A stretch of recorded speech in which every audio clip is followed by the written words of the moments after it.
You think you got it dialed in, man? Like, this is nothing. You're so blind to what you could be doing. I struggle to keep it consistent. Like, welcome to being a human. And I think this is a big challenge for a lot of entrepreneurs is... Hello. Hello. How are we doing, guys? Yeah, great, thank you. We're so excited to be here, obviously, chatting to you today. Really because we've got such alignment and like a crossover in some of the things that we're talking about. So do you want to introduce us? Yeah, so just say a little bit about ourselves first before we jump in. So my name is Jonathan, this is Charlotte, and we are Wellness Theory, that's our company name. And we are an online coaching education platform. And we specialize in helping people eliminate stress or unhealthy stress from their lives. And our mission around that is to help people understand that when they're healthy and well, they can become a force for good, no matter how small or big that difference I want to make is. One of the reasons we wanted to hop on with you and talk to you today is because we're hosting an event actually this Friday. It's all about becoming a force for good. And the crossover and the alignment that I was referring to earlier is just the way you talk about that human beings are built to serve. And I think it's just something that is not talked about enough. And we love your take on it. So we'd really love for us to talk about that and expand on it even more. Yeah. So, I mean, I wrote a book on it, Built to Serve. We got it here. The basic idea is that humans are built to serve. That if you're not happy, it's because you're not serving. And some people are built to serve the world, you know, me, you guys, a lot of people that are watching. You have a big message, a big mission. You want to have a ripple effect out into the world. You want to leave the world a better place than how you found it. You know, we've got these big goals and ambitions as entrepreneurs, which is great. We want to serve a lot of people. But other people, like my wife, just want to serve the 25 closest people to us. And you may not have some giant mission, and that's okay. But you still want to serve. It's just more tightly integrated. You want to serve the closest people to you. And I think just recognizing that is important, that everybody wants to wake up and feel like today is going to matter to somebody, right? Not just to ourselves, but we're going to have some kind of impact on somebody's life somewhere. Again, either the world or just one person. And if you woke up and felt like, I mean, talk about wellness, you wake up, if you feel like today matters, and you're going to make something today that's going to mean something, that's going to put you in a much better mood. That's going to give you a lot more positivity and energy and courage to go do the thing.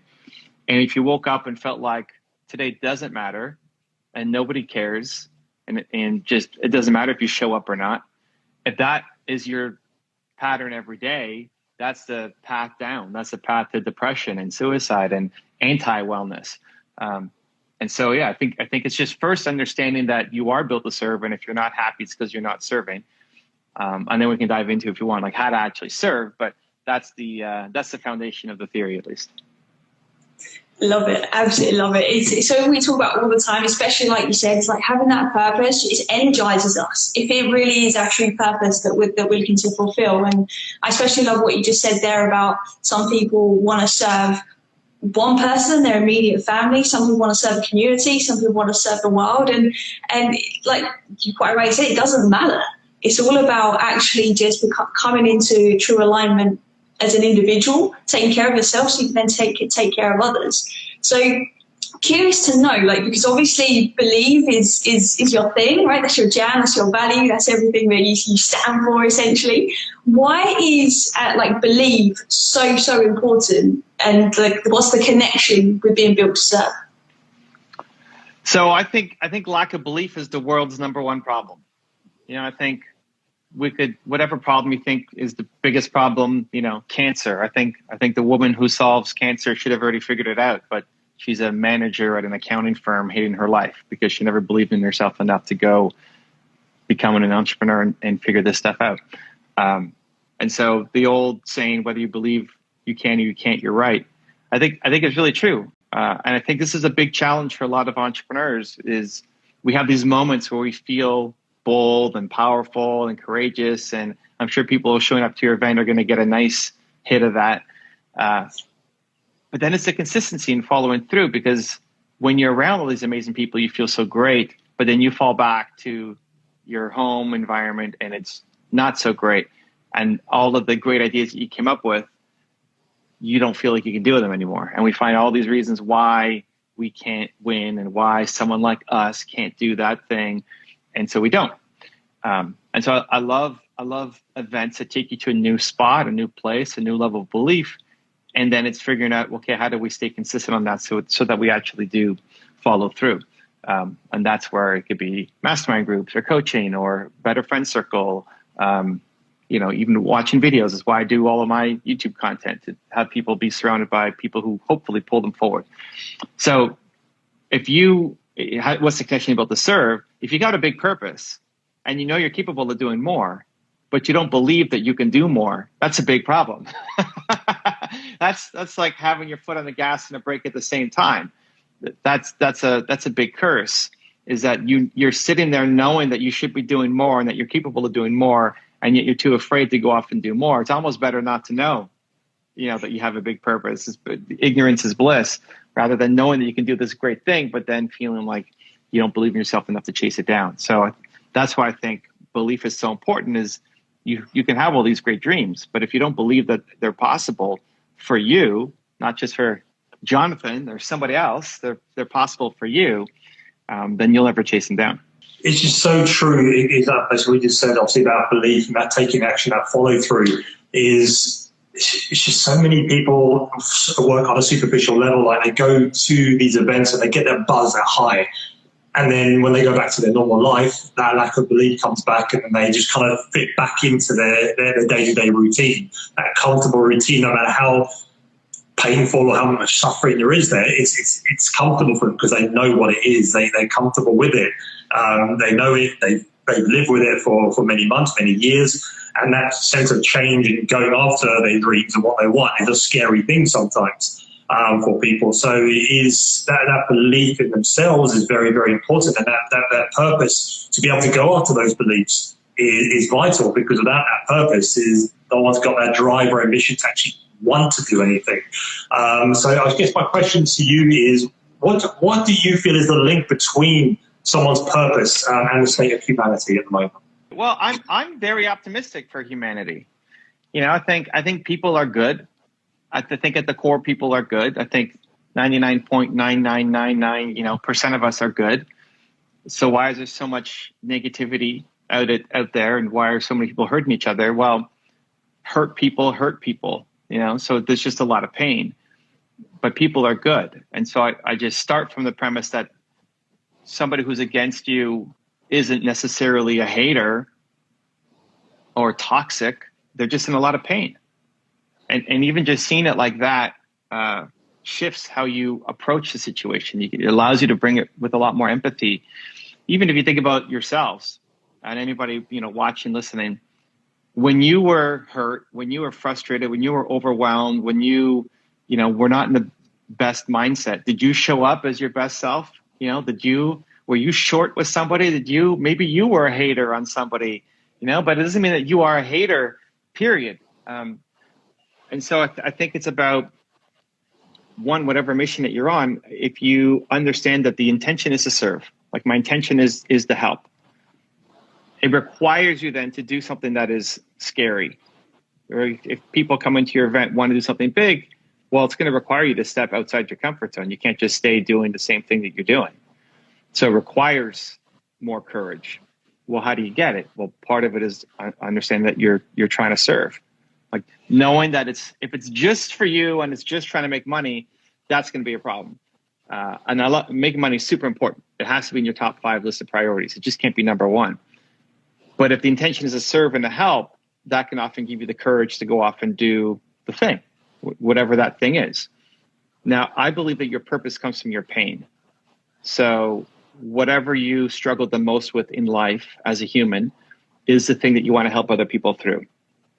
And not physical pain like you broke your arm or something, but like mental pain. When did you feel the lowest? When did you feel the least worthy? When did you feel the biggest lack of belonging as a human? That pain, the pain that you're kind of too afraid to tell people about. You've come through it. You're not all the way where you want to be. That's fine. You're constantly growing and learning. You're not whoever your perfect person is. You're not that person yet, but you're a lot further ahead than you used to be. And there's millions of people who currently are who you used to be right now today. And they need your help, and they need your guidance, and they need your wisdom, and they need you to share.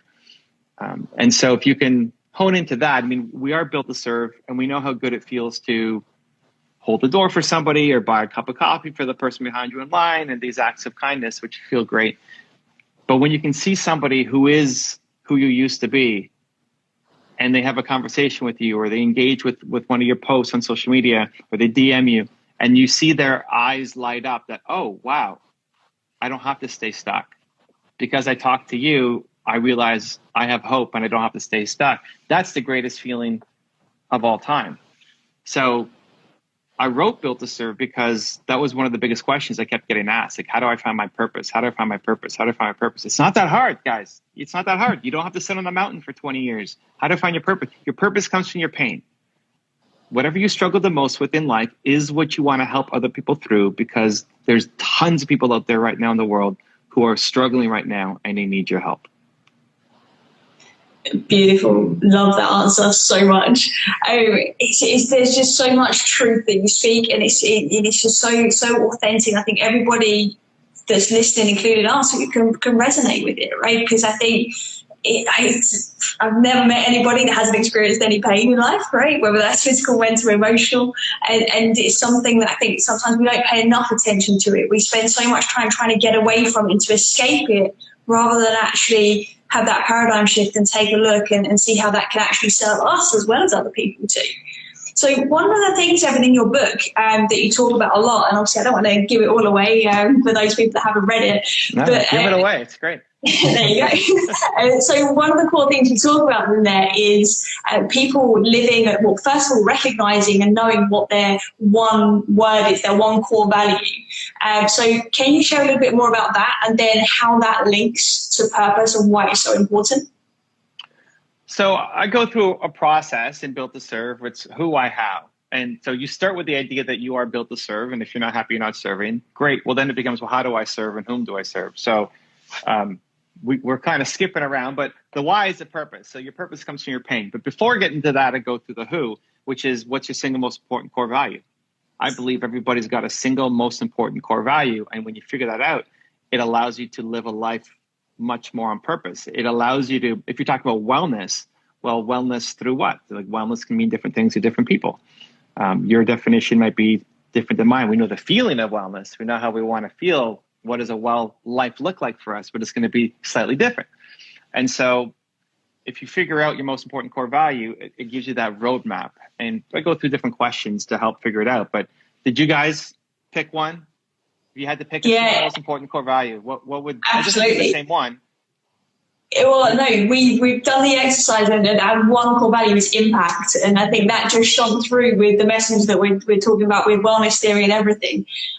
So, yeah, I'm very excited for that. Is it the same for both of you? Yes, yeah, definitely. Like for me, there's one thing you said earlier, which was basically leaving, one thing I learned from Robin Sharma a long, long time ago, and you said it earlier, was about leaving people better than you find them. And that was kind of like a light bulb moment for me many, many years ago. And that was kind of my thing going forward at that point, which is, okay, that makes sense. It's like, I want to, that every impact or every conversation or every touch point I have with a person, I want to leave them better than I found them. And then that kind of grew from there to, obviously, what we're doing now is now on a bigger scale, we want to have that ripple effect and now leave the world in a better place than we found it. And we do that by impacting as many people as we can to be able to have that ripple effect. So they then kind of have that light bulb moment, whereas, oh, okay, there's someone that's struggling or needs a bit of help. Well, I can just, I don't have to do anything. I can just have a conversation with them, and that could plant the seed. That could have an impact on them. That could create that ripple effect towards someone else or towards many more people. So I think impact is definitely such a huge, huge thing that we both study came up with. We both done the core values separately, and that impact set come up. Very common theme amongst the both of us. That's great. So that becomes a lens for future decisions. That's your compass. So as you continue to grow what you're doing, you know, if you're going to launch a website, you're going to start a YouTube channel, you're going to whatever. As you continue to build your company, you're going to need people on the team. to help you grow and scale. So impact becomes the primary filter. So you need a videographer who believes in the impact you're trying to have. You need a web designer who believes in the impact that you're trying to create. And this is where a lot of people make the mistake in hiring and bringing people on, is that, hey, you hire people for the right skills. Oh, you can do this, but they have different. It's not that they're anti-impact. It's just not anything that they feel super connected to. And so you've got their brains, but you don't have the heart and soul. Where if you had somebody who's like, oh my gosh, I love the mission that these two are on, and I want to have an impact as well. Somebody's a videographer, they can't go and host events, and they don't want to host events. They don't want to book speakers. They don't want to do all the marketing, all the stuff you guys are doing for your event, but they want to be a videographer that's having an impact. And so when that becomes a filter, you just start attracting the right people to you, right? Like the job ad becomes videographer who wants to make an impact, right? And so having that clarity then allows you to speed up the purpose.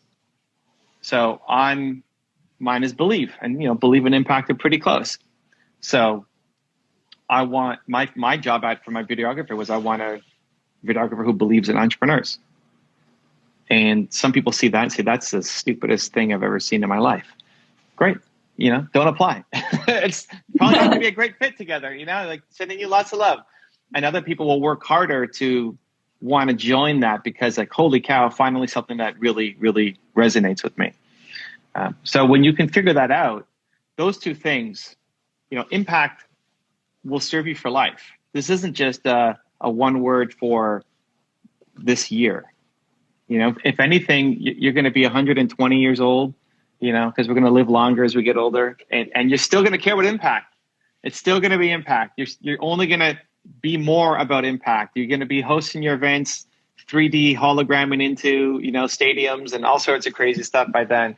But it's never going to get old. Like, the thing that will always drive you will either be impact on a, so how to break it down? Like, it's always on a bigger scale for entrepreneurs, right? So you want to have big impact, but then also impact yourself. Like, what do you need to do to have an impact on yourself? From the books you read, to the videos you watch, to the clothing that you wear, to the experiences that you go on, whatever you pick up, whatever your who is, your one word, it's always outward facing, but it's also inward facing. And your next big breakthrough is on the other side of even more impact. Like, how can we have an even bigger impact? And that's hard for achievers, because people look at you two and say, but you're doing so much. What do you mean bigger impact? You're hosting events, you're doing all this stuff, you're having such a great impact. But your next big breakthrough is on the other side of even more. Like, how do we even 10x our impact more than what we're doing right now?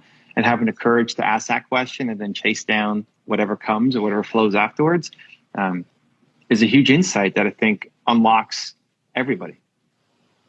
I love one of the things that you said about your own content is that you used it as a play bigger trigger.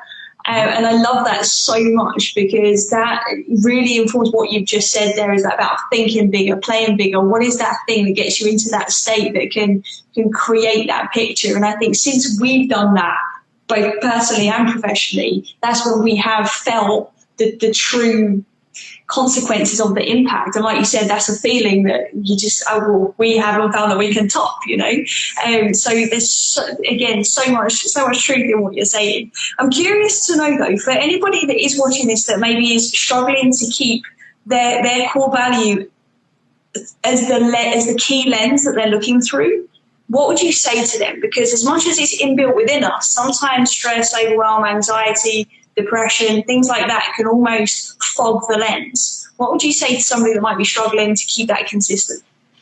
I struggle to keep it consistent. Like, welcome to being a human. We all struggle to keep it consistent.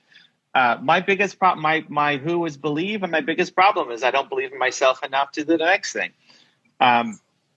So it's about creating habits, routines, and an environment that support you to live that life. So just doing the exercise already opens things up, right? To know that you're about impact. Like, if you were totally honest, how much are you fully living in impact every moment of every day? It's like, it's not happening, right? It's great. Like, that's an opportunity for all. That's not like, hey, you suck because you're not living it. It's like, no, it's an opportunity to keep getting better. So the awareness allows you to at least have a compass. It gives you that map. But then it's about the habits, the routines, and the environment. So for achievers, the morning routine becomes really important. Now, most people don't have a morning routine, period. But for achievers, we all have morning routines. The problem is we're not feeling what we need to feel at the end of our morning routine. You know, like if you're who is impact, how many times, whatever your morning routine is, whether it's 20 minutes, an hour, 3 hours, I'm not judging.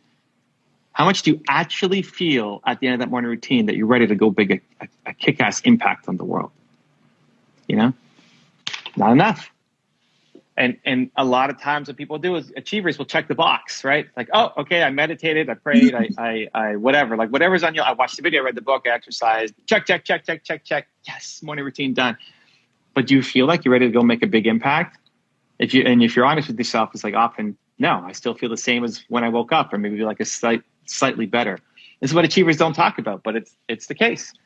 So, well, what's wrong? Well, either morning routine, there's something missing from it, or most likely is the routine itself is fine. You just didn't do it with enough intention, because you probably put something in there that does make you feel impact. So let's say it's watching a YouTube video, but while you're watching the video, you're also brushing your teeth, or you're also thinking about your day ahead, or making your bed, or doing something else, and your intent wasn't in it. And so you can check the box to say, hey, I did it, but you don't get the feeling of impact or believe or whatever your thing is. And so that's a big deal, because if you woke up and every day for the next year actually felt, holy cow, I can have a kick-ass impact on the world, your life is totally different 1 year from today than where you are right now. Most of the world just needs to have any kind of morning routine. Like, stop waking up like an accident, pulling out your phone and responding to other people's emergencies. But the people who are coming to your event and watching likely already have that routine and just need the tweaks and changes to it. And the biggest thing is just intention. You know, the background on my cell phone says, remember your intention, because I'll forget. And I teach this stuff and I forget. We all forget, because you get locked into living your life and the calendar and everything else. So I'll forget. So the morning routine becomes super important. And then the rest of your habits in your calendar also really matter. So what are your goals? What do you want to accomplish? What are you working towards? What is, you know, if you were to map out what does impact look like? Great. Now it's, okay, what are we doing in our calendar to actually make sure that happens? Because a lot of entrepreneurs are great dreamers, but then they don't actually put it into their calendar. So it never actually starts to happen. I remember going and taking my team to a Tony Robbins event. And this would be great for you guys because you're putting it on your event. And one of the guys who I took with me got all excited. Like at the end of day 3, it was a 40 event. End of day 3, he's like going crazy. He's on, you know, another planet with just excitement and energy. I'm going to do this. I'm going to do this. I'm going to do this. Like, okay, great. And then I'm like, can you be quiet? I'm working here. He's like, what are you doing? Why are you not excited? Like, what? I was like, I am excited. So then what are you doing? I'm working on my calendar so that when I go home, I can keep this, right? Because I think the decisions that you make when you're feeling bold, energized, powerful are the right ones for you. You know, people come into your event and they have a bunch of breakthroughs. They decide something. That's actually I believe those are the right decisions for them. And then you fall back down. So while you're feeling that excitement and boldness and courage, you change your calendar to fit. So while my friend was jumping up and down on the street, all spazzy, I was in my calendar saying, okay, well, here's what has to change so that this becomes a habit more than just this one-off event. I love it. Absolutely love it. Like a couple of things that you've said there, like I really want to emphasize is something that I know for sure is something that we say all the time. And it's so reassuring for our community when they hear people say it, is that you're human. Like, we're all human at the end of the day. Nobody is perfect. Like you said, not everybody's consistent. Nobody has the perfect morning routine. And it is a case of just getting ourselves back on track. And the more it is in the calendar, the easier that is. So I love that. Definitely. And I just want to touch on what you said about intention. That was such a game changer for me. I went through so many months and years of doing the so-called perfect morning routine that I put together without actually getting the result I was aiming for. And it took me a while to realize that, okay, I didn't actually have a clear intention behind that. And then when I did find that intention, I wasn't feeling the intention.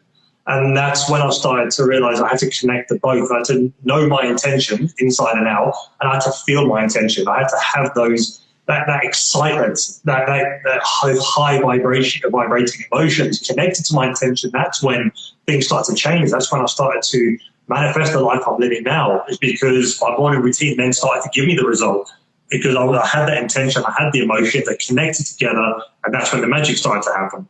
And it wasn't the morning routine that was doing it. It was, again, exactly like you said, becoming aware of your intention, and also not beating yourself about the fact if you miss a day or you miss something in your routine. It's like you say, you are human, you're fallible, like things happen. And as long as you're aware of it and you know, okay, this is happening, I need to get back on track, or I need to do this, or I need to change this around.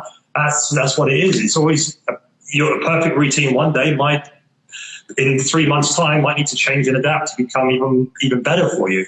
So I think that's extremely kind of powerful, that connecting with the intention and the emotion, and then your morning routine can change from month to month if it needs to, as long as you've got exactly know why you're doing it and what direction you're going in, and you've got that excitement and that buzz for what you're doing, that for your purpose. That's when, obviously, it just becomes effortless. You just got to flow through it. Yeah, and I know we got to go in a minute, but I would just add, for anybody, anytime you feel like you got it dialed in, that's when you need to push the most.